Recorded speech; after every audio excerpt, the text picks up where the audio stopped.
வணக்கம் அன்பு மக்களே. இந்த பதிவில் நாம் பார்க்க இருப்பது மகர ராசியின் வாராந்திர கிரக ராசி பலன். இந்த செப்டம்பர் மாதம் 30ஆம் தேதி முதல் அக்டோபர் 6ஆம் தேதி வரை உள்ள மகர ராசியின் வாராந்திர கிரக ராசி பலன் பற்றி இப்பதிவில் விரிவாக பார்ப்போம். இப்பதிவை பார்க்கும் கேட்கும் அன்பர்கள் யாவரும் லைக் செய்து சப்ஸ்கிரைப் செய்து பகிர்வது நல்லது. மகர ராசி பலன். பொதுவாக மகர ராசியை பொறுத்து கேது பகவான் 9ஆம் வீட்டில் அமர்ந்திருப்பதால் இந்த வாரம் தங்களுக்கு அனைத்து வசதிகளும் இருந்தாலும் சில நேரம் நீங்கள் உணர்ச்சி ரீதியாக பலவீனமாக இருப்பதாக உணர்வீர்கள். இதனால் நீங்கள் வெளியிருந்து பார்ப்பதற்கு சாதாரணமாக தோன்றுவீர்கள். அதே நேரத்தில் உங்களின் வாழ்க்கையில் நீங்கள் விரும்புவதை பற்றி வெளியில் உறவுகளிடமும் நண்பர்களிடம் பேசும்போதுதான் நீங்கள் அமைதியற்றவராகவும் மனதில் உள்ளிருந்து நிச்சயமற்றவராகவும் இருப்பதை மற்றவர்களும் உறவுகளும் புரிந்து கொள்வார்கள்.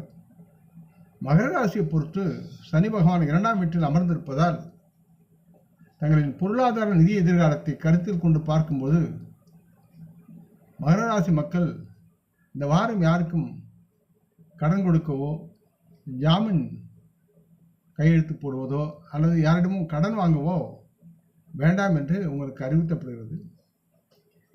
இந்த காலகட்டம் யாவும் உங்களுக்கு வருமான லாபத்தின் வருமான சாத்தியத்தை பிரதிபலிக்கிறது என்பதால் கடன் வாங்குபவர்களுக்கும் நீங்கள் கடன் கொடுக்க உங்கள் மனதை நீங்கள் தயார் செய்யலாம். அது தேவையற்றது. ஆகவே அதை தவிர்க்க வேண்டும் என்றும் கேட்டுக்கொள்கிறேன்.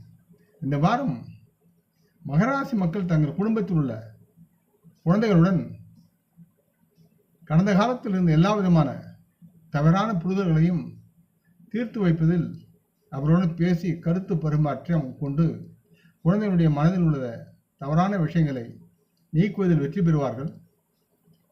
அதே நேரத்தில் குடும்ப உறவுகளுடனும் குழந்தைகளுடன் உல்லாச பயணம் செல்லவும் நீங்கள் திட்டமிடுவதற்குண்டான சூழலை இருக்கின்றன. உங்களின் முயற்சிகளை பற்றி உங்கள் குடும்ப பெரியவர்கள் பிரிவைப்படுவார்கள். இந்த வார நேரம் உங்கள் கடந்த கால தவறுகள் மற்றும் அனுபவங்களிலிருந்து சுய மதிப்பீடு மற்றும் புரிதல் சார்ந்த கற்றலை நோக்கி இருக்கும். அதே நேரத்தில் தங்களின் தொழில் வாழ்க்கையில் மற்றவர்களை விட நீங்கள் முன்னேறுவதற்கான போட்டி உணர்வு உங்களை அவ்வாறு செய்வதிலிருந்து தடுக்கும். இது சில நேரங்களில் உங்களை எதிர்மறையாக பாதிக்கும் மற்றும் உங்கள் கடந்த கால தவறுகளை நீங்கள் மீண்டும் செய்வதை காணுவீர்கள்.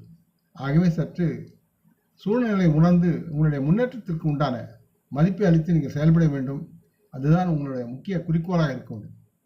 இந்த வாரம் மகர ராசியின் பல மாணவர்கள் தங்கள் பாடங்களில் சிலவற்றை புரிந்து கொள்வது கடினமாக இருக்கும் அவர்களுக்கு.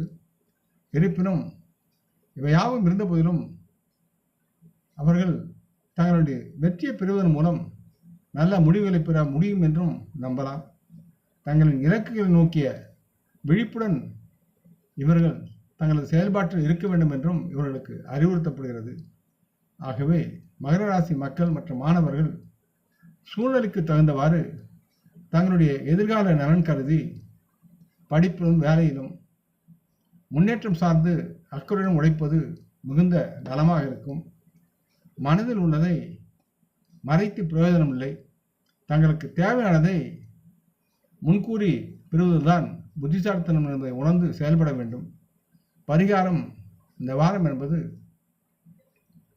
அனுமனையும் முருகனையும் வணங்கி முருகனின் சண்முக கவசத்தை பாராயணம் செய்வது நல்லது. மகர ராசி மக்கள் சிவாவிஷ்ணு கோயில் சென்று 9 முறை சுற்றி வருவதும் மிகவும் நலமாக இருக்கும். இந்த பதிவை கேட்டு லைக் செய்து சப்ஸ்கிரைப் செய்து பகிரும் அன்பர்கள் யாவரும் வரமுடன் நலமாக தேக திரகாத்திராயில் ஆரோக்கியத்துடன் சகலவிதமான தனதானிய ஆபரண ஐஸ்வரனை பெற்று சர்வகாரிய ஜெயத்துடன் வாழ்வாங்க வாழ வேண்டும் என்று இறைவன் பாதம் பணிகின்றேன். நம் குடும்ப மூத்தோரை வணங்குவோம். வணக்கம். நன்றி.